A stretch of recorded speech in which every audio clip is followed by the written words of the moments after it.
Welcome back, everybody. You're listening to America Now. I'm Barb Adams. Thanks so much for joining me. Well, I've got a great show lined up for you tonight, beginning with a discussion about personal responsibility and the blame game in America in Hour 1. Then in Hours 2 and 3, I'll be talking about the way men's roles are changing in modern life with two of the lead editors at the Good Men Project. And be sure to stay tuned all 3 hours and hear Ken Goldstein's comments on higher education. I hope you stay for the entire show, but if you missed any part, you can listen to this or any of my shows in their entirety anytime on my website, radioamericanow.com, under archives. Well, I begin tonight with a discussion regarding accountability. You know, if you're like me, you're tired of everyone, from politicians and corporate and banking CEOs to family members and friends, passing the buck and playing the blame game. Whatever happened to taking responsibility for your own thoughts and actions or holding others accountable for theirs? You know, our nation is facing a lot of serious issues, which require serious thought and dialogue. It's time to work together to find common ground and quit this divisive finger pointing and really get out of this victim mentality. Joining me now is author and former statewide prosecutor and Deputy Attorney General of New Jersey, John J. Higgins. Together, we have formed the nonpartisan Practical Solutions for America, and we ask you to join us here on each week and on our new Facebook page to work together to find those common grounds in discussing and solving the challenges in present-day America. If you'd like to call in and join tonight's discussion, the number 800-259-5791. Again, that's 800-259-5791. John, welcome back. How are you doing? I'm good, Barb, and how are you tonight? I'm well. You know, John, this meism that seems so prevalent right now in this country is running rampant these days from the top on down. What are your thoughts about all of this? Well, I think as companies or people get more and more removed from one another in terms of size and distance and maybe even anonymity, I think that there's a big portion of the personalities that just kind of want to hide from anything that goes wrong, rather than step up and say, look, this was something that, you know, I did wrong, and, you know, let me see about fixing it. And, you know, particularly corporations, the larger and larger they get, there's less and less pressure that you can exert upon them to make them to be, you know, good neighbors in society. Yeah, I know that all too well. You know, you and I have talked about this a little bit before with some of my consumer problems. And right. For those out there listening, I bought a new washer and dryer. I had to very recently, within the last several months. Well, this is not an inexpensive washing machine. It's got all the bells and whistles and all this stuff. Well, it started giving me an error code. So I thought, okay, it's under warranty for quite a long time. So I called Lowe's, where I purchased it from. Appliance department, no, you have to talk to customer service. Customer service says, oh no, that's not our thing. That's appliances. Well, you know, it's back and forth. Whose is it? You know, finger pointing here. No, it's the other guys. Well, I finally got somebody that says, well, you need to call the manufacturer. Okay, there we go. Got to go through that whole thing for hours just to get through to a service person at the manufacturer. Only to be told, oh, that's an installation code. You need to go back to Lowe's. You know, it's this runaround that we seem to all get. And everybody can relate to this. We get it at this level as a customer. We get it just in daily life. You know, a friend of mine recently was supposed to call me. Didn't call. I waited. You know, and this person's usually pretty reliable. Nothing. Never heard. So I was a little upset. I had waited for this call because we were going to do something. Finally, when I did get a call from this person, I said, hey, did you forget me? Kind of jokingly, and then got all upset and tried to blame me for it. And it's like, what? It seems to be the state we're living in right now, John. Well, like I say, I don't know what's really happened in society that has gotten us to that point. I think that, you know, there's stand-up people in the world. I try to surround myself with those. So I try to avoid the ones who are, you know, blamers and don't take responsibility. But, you know, the whole society, I was just thinking when you just went through, you know, your story here is that, we have to have warranties.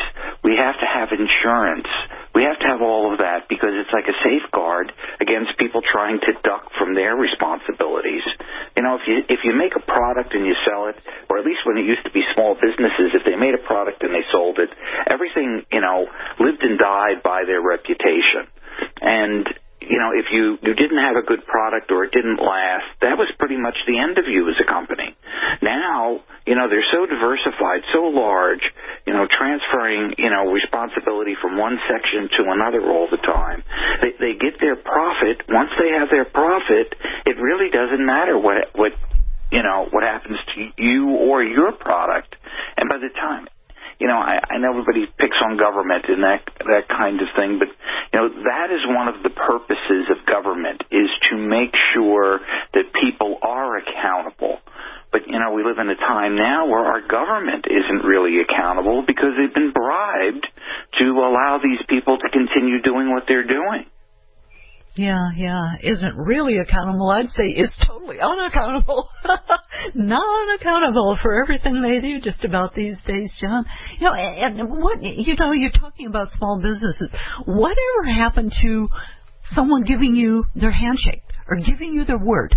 That used to be as good as gold. And these days, I think people kind of look at you like, huh? What's it mean? And I'm not, I probably shouldn't generalize so much. There's a lot of good people out there, and we probably don't hear about this. But the ones that we do hear about are so, large and in our face sometimes. These corporations with these things where they do the ethical lapses, and then we're splashed all over the headlines. And the government and the politicians, the American people blaming politicians, as you say, politicians blaming the Americans, people in kind, religious folks accusing non-religious folks, this and everybody sitting around pointing fingers. We're so busy doing all of this, we're ending up with a zero-sum game here. Right, and I think there'd be a lot less lawsuits if people would just take responsibility for what it is. I mean, if you get in a car accident, I think the insurance companies all advise you never to say a word to anybody about how the accident occurred, so that they can try to get you out of, if you cause the accident, it's a way to get you out of it. I mean, what kind of advice could that possibly be in a moral society? Yeah, exactly, and that's the key word. Where is this moral society? What we're being shown, unfortunately, through the media many times are their extremes. But a lot of people, because this is where they get their information, see this and go, oh, this is the way we should be living. Right, but I still fall back on that we are Americans, and Americans stand up, and they stand firm in what they believe, and they take responsibility for what goes on.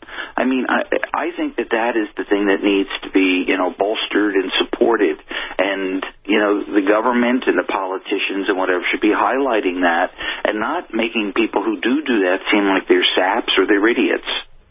Yeah, I agree with you. And, and it seems like right now, and of course we've got an election year coming up next year, the finger pointing's already starting. I mean, look at the stuff with Hillary already. I mean, in the long run, it's probably not even going to matter.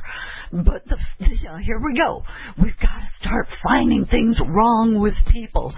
So let's talk about that a little bit when we return here, John. All right, America Now continues after the break. Stay with us.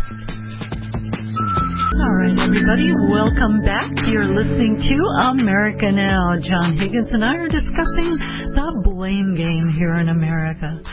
And John, right before the break, I mentioned the whole Hillary thing. It's like, wow, they're starting it already, whatever they can find. It's like people just want to look for dirt anymore. We've become such a nation of, just looking for these things, the internet just bombards us, I guess what I'm trying to say. We've become conditioned to all this stuff, just junk being thrown at us constantly, that we don't really have a whole lot of serious thought there. Well, to me, the biggest problem in the political process has become we no longer discuss really what the real issues are.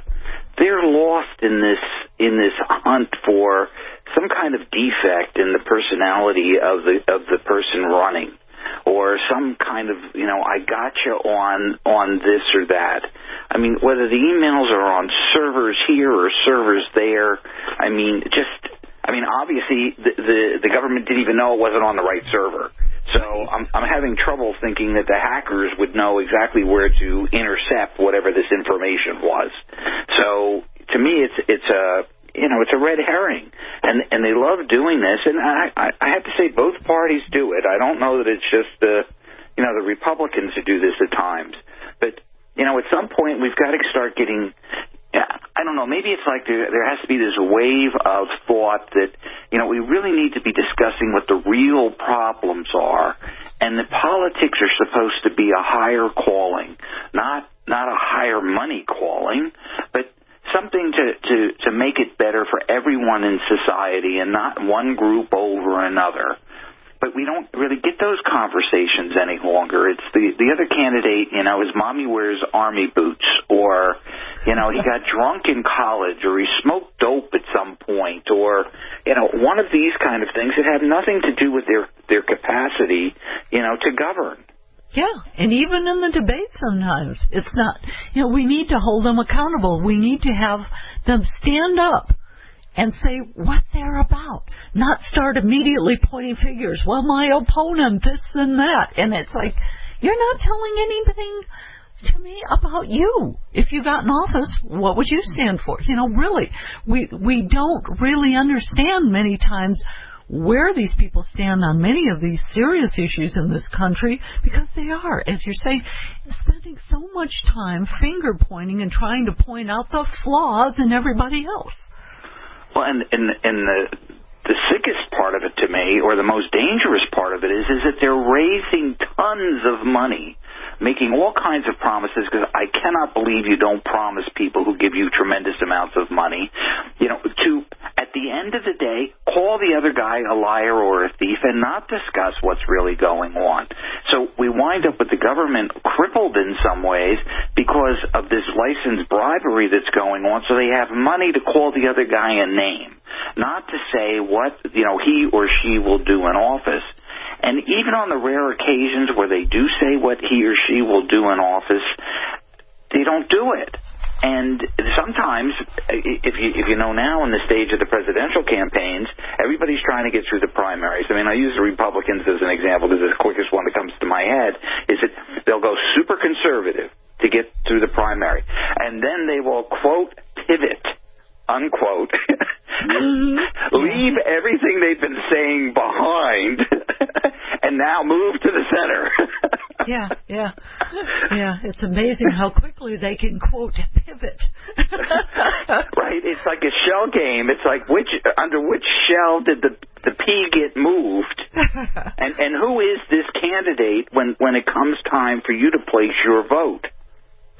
Yeah, that's it. We're left scratching our heads going, well, we have to vote for the lesser of all these evils. But which one is the lesser of all the evils? Because we don't really know, because they're all spewing forth from the mouth all these foul things about one another. So we don't really know.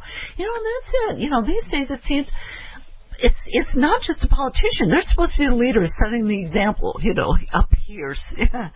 But, it's at every level. And I know I'm guilty. We're all guilty at some time of doing this. But so many people in our society today, John, believe they're just not responsible for any of the choices they make. And especially for the consequences of those choices they have made. This is crazy. Because, you're responsible for yourself. Well, generally that's why they hire good lawyers. That's how you made your money.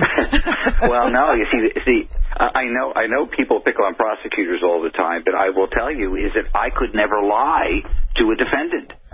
I couldn't lie to anybody. I couldn't lie to the courts. I mean, we were held to a strict code of ethics that if we misspoke, in the court of a case, it wasn't a defense or it wasn't a mistake or whatever, like the defendant's attorneys would be, liable for. On our side, it would be called prosecutorial misconduct. which meant that we had to be very careful in terms of what we did or said, particularly in the course of a trial. If we said something out of context or not totally true, or even if it was true, there was a lot of stuff we could not bring into a case, they would throw out the case, and sometimes that would be the end of it. It'd be double jeopardy. You were done. Yeah, well, as it should be.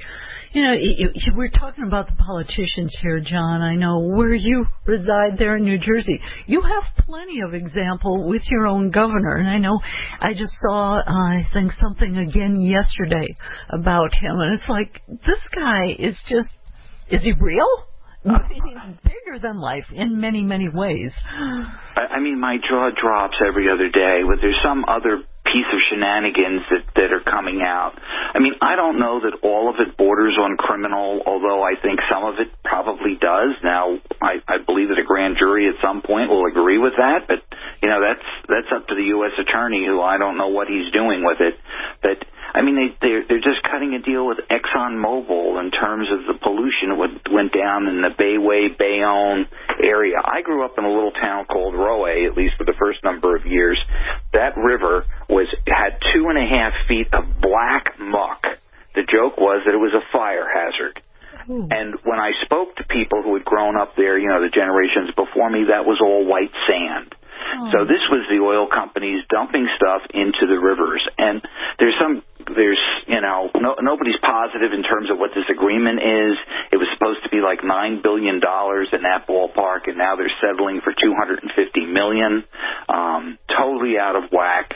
Now they're saying it's just a lot of confusion. And as far as I'm concerned, if you're the leader in something, there should be no question in terms of what you're doing. And the biggest part of the shenanigan is that, ExxonMobil was giving all this money to the Republican Governors Association that he was the head of. Yeah. I mean, as lawyers, we're supposed to never give the appearance of, the term is the appearance of impropriety. I mean, this almost reeks as much as the Roe River. Yeah, that's really sad. All right, we'll continue this discussion here on America Now. Stay with us. On America Now. All right, welcome back, everybody. Talking the blame game here on the show this hour with my friend John Higgins. And John, we're talking about all of this with the not me attitude, not taking personal responsibility. But, along with that attitude, especially in the political arena, is the us versus them. There's so much division and polarization going on in this country. It's really horrible right now. And no matter what it is, there's a finger pointing at them. They, who are always at fault. That convenient group, whoever they are always available anytime, anywhere to take that blame. So the fault is never with me or us. This is really not a good thing in this country, the way we've become so divided. Right, and for the other part of what's happened in all of this is that we're not supporting one another. And, I always look at America as though we're in a lifeboat. I mean, if you look at us in perspective of the entire universe, I mean, the Earth itself is a lifeboat. I mean, outside of this planet, we're really in deep trouble if we were trying to live someplace else. Venus is good. Well, yeah, but I don't know. I've been trying to read the atmosphere there, although you may be more familiar with it. But hey, I do a show from there. But to me, communities when they started, when you think of Jamestown and what was going up in Massachusetts and the early colonies, they were all in this thing together, and they helped one another. And now we're getting to this point that the only way that I'm really going to get ahead is that I've got to step on somebody and get the higher promotion, or find a product or something that I can sell, and I can take advantage of people. And I'm not saying everybody does that, but that seems to be a big part of the attitude. And when there's people who really can't take care of themselves well, or we have these inner cities that are like war zones. I mean, now a lot of those people, yes, maybe they're non-functional out of some decision that they've made. But there's a lot of people that are born into it, and they really can't get out. There's really no means of getting out any longer. I mean, in some ways, if you think about American society, cities have become another kind of scam that happened. They got everybody to move in there. They had the factories, they had the jobs and whatever, and then the jobs moved out. but the people don't have the means to go and follow the jobs. I was thinking a little bit before, the way there's two different kinds of governments. The one where the power comes from the sovereign, who's an individual or whatever. Our country is much different. It comes from the people themselves. Corporations really should be accountable to the people. We give them a license to be a corporation with the protections they have. And in terms of that, their social responsibility needs to be greater, not less. But corporations, really the responsibility as they're set up is to the shareholders, though, John. Right, but you have to get a charter from any state to create a corporation. And that, I think, is the key in getting control of them again, is that they need to be accountable to the society in general.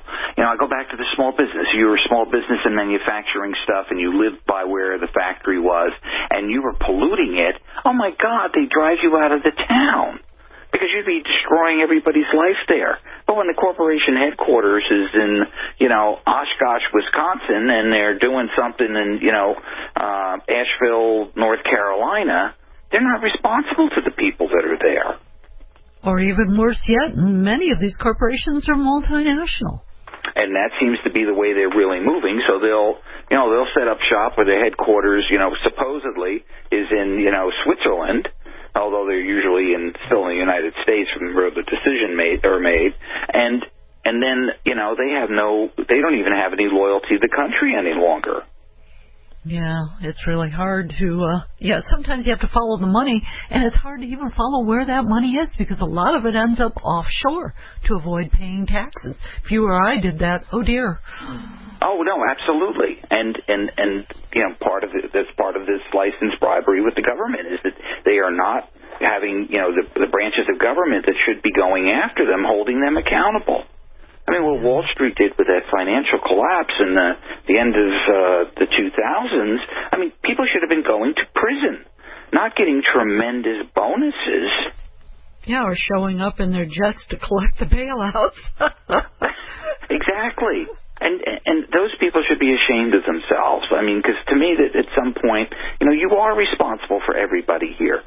Because Lord help them that if there's a war someplace or somebody tries to seize their products overseas or their factories, they're going to be crying for the U.S. military to be going in there. And the people who really don't have anything because they joined the military are the ones that are going to be dying for them.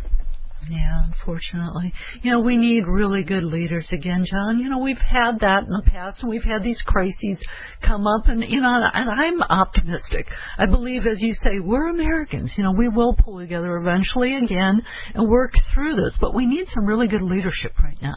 The leaders, who say, the buck stops here, not somebody else's desk or wherever. They realize those negative impacts of passing the blame, and they accept and live those principles of personal responsibility. They become the examples for the people, and in turn, we the people need to quit enabling everybody and allowing this to continue, and we need to set examples for our own, in our own lives. First of all, we need to do this for ourselves. It's something you truly need to do for yourself. Take responsibility. You need to teach it to your children. You need to learn it and pass it along to others around you. It's got to start at both levels. We've got to work this out. I grew up when Kennedy became president. I was in a Catholic school, so of course he was the first Catholic president. They would wheel in the televisions so we could see what he was speaking about.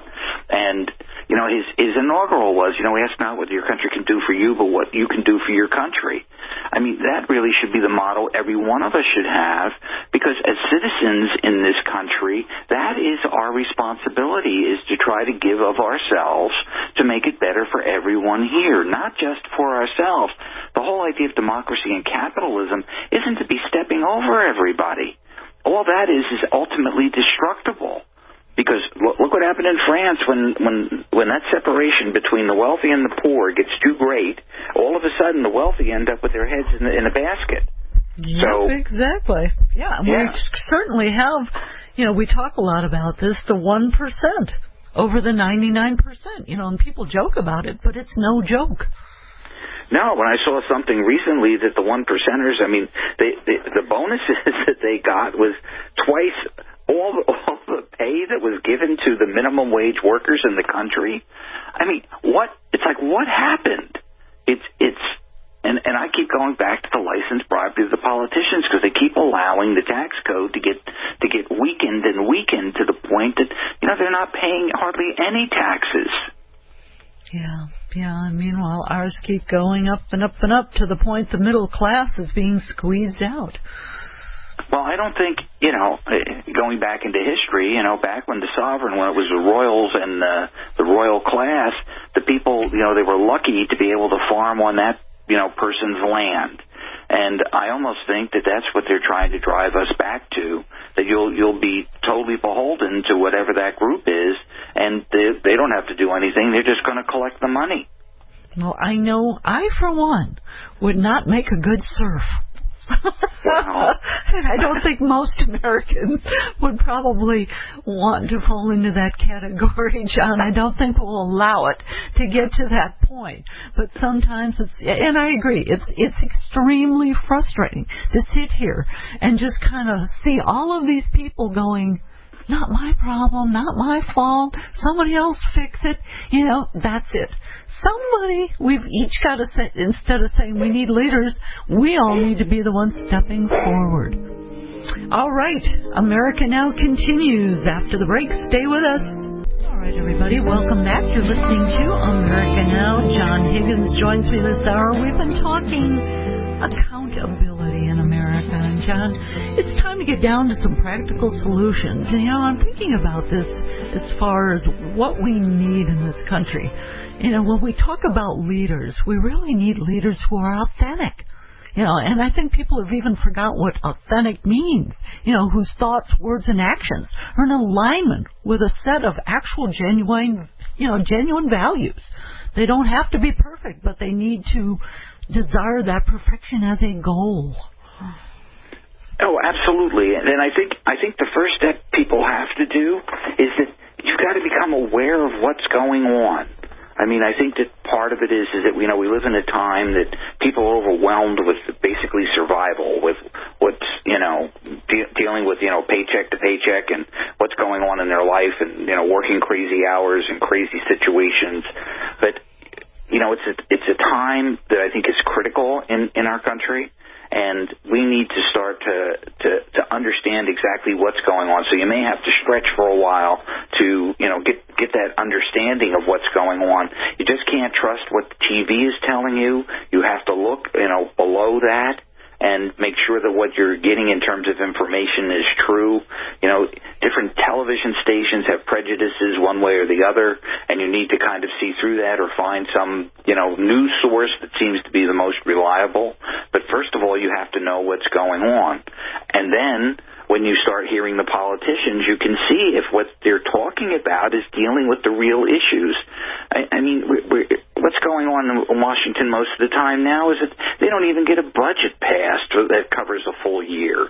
So it's all this, it's like a car sputtering down the road that's got everybody focused on the sputter and not the direction the car is going. Mm-hmm. Yeah, exactly. And that's really true. We need someone with forward vision again. It's great to be able to understand the principles this country was founded on, but to have that forward vision to take us where we need to be going. As you say, somebody in the driver's seat. We're going this way. Quit focusing on the sputtering back here. Right, and if the politician can't move beyond the campaign after they're elected and they go to do the job of governing, then they shouldn't be in office. We're not a Republican country. We're not a Democrat country. Right. We are an American country.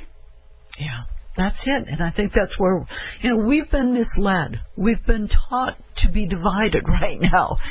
Everywhere you look, everybody's saying, I'm right, you're wrong. Well, this isn't about being right or wrong. What happened to United We Stand, Divided We Fall? Nobody seems to be using that rhetoric anymore.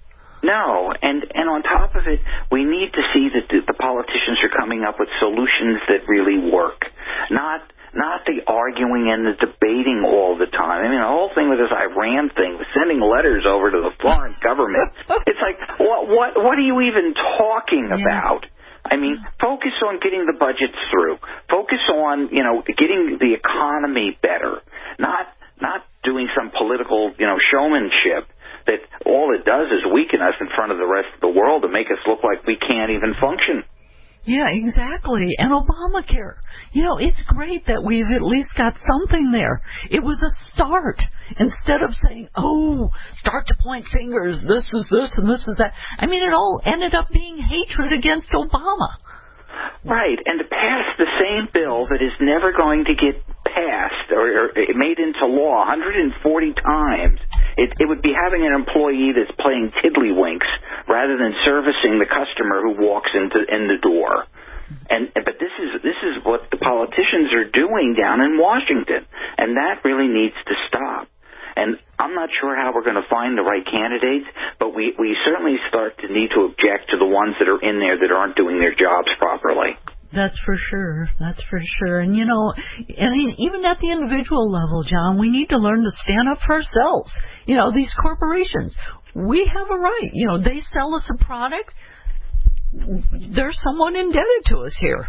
We've bought that product. We expect some service back from them. You have to file consumer affairs complaints. Do whatever you need to do. I became the squeaky wheel with Lowe's, and I finally found my little chip here to use with them, and I won't put it on air, but immediately I finally got their attention, and suddenly both they and the manufacturer of the washing machine very quickly turned around and said, oh my gosh, we'll have people come right out. So yeah, you have to kind of stick with it, be persistent, and stand up for yourself. Absolutely, and I'm very proud of you for doing that. A lot of people, they just, they walk away and they absorb whatever the cost is because they take responsibility on that end to deal with it. They're just going to fix the problem for themselves. But, with you objecting and that, there could be something defective in that product that, there's 1,000 people or 10,000 people who have that problem, and the corporation's been getting away with doing this shuffling of putting, the installer versus the company that sells it versus the manufacturer. Think of what went on with GM with all of those ignition issues. I mean, these are the kinds of things that if you don't stand up for yourself, a lot of times you're not just standing up for yourself, you're standing up for everybody who's in the same position that you are. Exactly. One person can truly make a difference. I firmly believe that. Our whole country is built upon that. Yeah. Exactly. In our votes, as you say, John, we can vote the ones we don't like out eventually, hopefully. Although, as you say, there's so much money involved in this, the legalized bribery that we've talked about before on this show. That's going to be hard to get around, but it can be done. Absolutely, and if enough people keep complaining about it and start holding it, a lot of times you've got to call it for what it really is, and that's why I keep calling it licensed bribery. Yes, it's legal, because the people who were in office, when they wrote the laws, they made it legal. But in reality, in morality, it would never be legal that you take money from somebody to get elected and not be beholden to them someplace or another. I mean, that's dishonest at best, if not fraudulent at worst. Yeah, it is. And I think it starts at home. It starts with each one of us as individuals, really looking at ourselves and looking in the mirror and saying, okay, am I being the best person I can possibly be? What can I do to be a better person? And being of service. Being of service. Even if it's something as simple as when you go to a store, smile at that clerk or whatever. Ask them how their day is. That's even being in service. You're respecting a fellow human. You're respecting a fellow American right there. They may not respond, but at some level, we need to realize we are all connected. We're all together in this. Well, I also believe that, positivity and negativity are both forces unto themselves.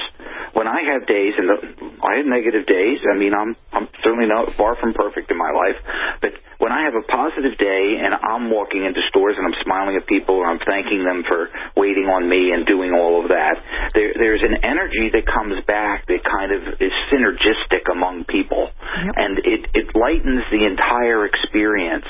And I think that if we keep going in that direction, rather than this negative cycle we've gotten ourselves into, that it'll make it easier to pick ourselves up and do more, rather than the negativity makes us do less, not more.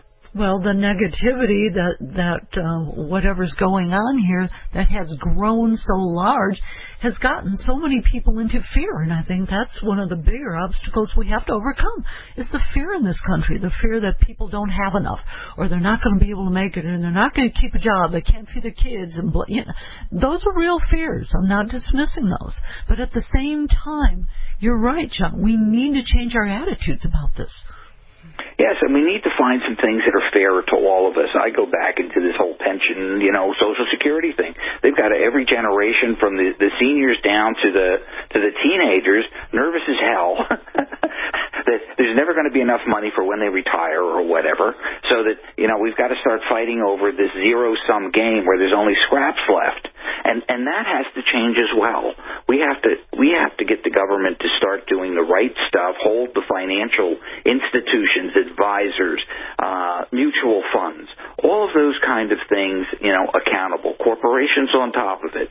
People should be able to make a living wage that allows them to put money into safe investments, not that are gambling on Wall Street, that will give them some kind of guarantee at the end of their life that they don't have to worry about going out and eat cat food.